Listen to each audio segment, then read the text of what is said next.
Prieš pradedant jubiliejinius metus Romoje ir prieš atidarant šventąsias duris, kurios buvo užmūrytos plytų sieną, viena plyta išardžius Telšių vyskupo buvo parvežta į Žemaičių kalvariją, kaip glaudaus ženklo tarp didžiosios bazilikos Romoje ir mažosios Žemaičių kalvarijos bazilikos. Kaip žinote, Romoje didžiojoje Švenčiausios mergelės Marijos bazilikoje yra palaidotas ir popiežius Pranciškus, kuris pradėjo šiuos jubiliejinius metus. Jubiliejinių metų pradžioje popiežius Pranciškus mums visiems priminė, kad Marija yra durys, pro kurias Jėzus įėjo į šį pasaulį. O mums Marija yra dangaus vartai, pro kurią einame pas Dievą.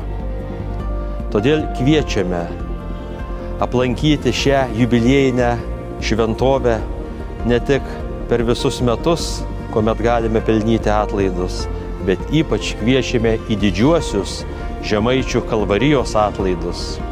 Mes, kalvariškiai, ruošiamės, puošiamės ir laukiame jūsų visų atvykstant.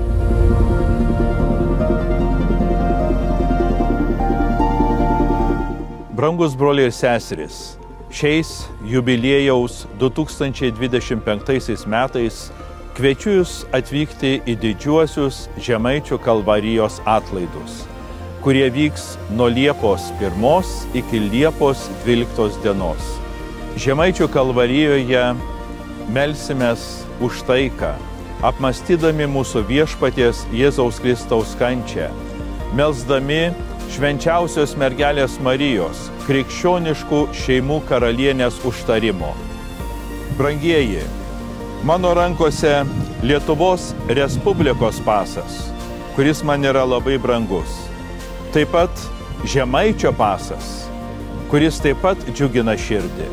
Bet į Žemaičių kalvariją būtinai pasimsiu piligrimo pasą, kad galėčiau gauti specialų antspaudą su Žemaičių kalvarijos bazilikos vaizdu ir kartu turėti prisiminimą šių jubiliejaus metų.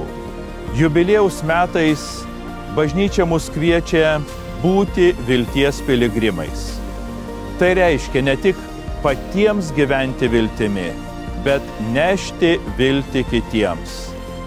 Daug aplink mus žmonių, kurie skundžiasi, dejuoja, yra kažko nepatenkinti.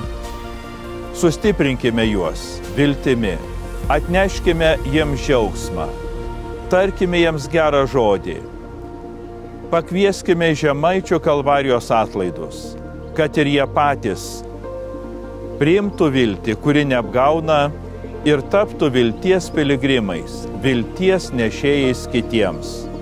Laukiu jūsų Žemaičių kalvarijoje.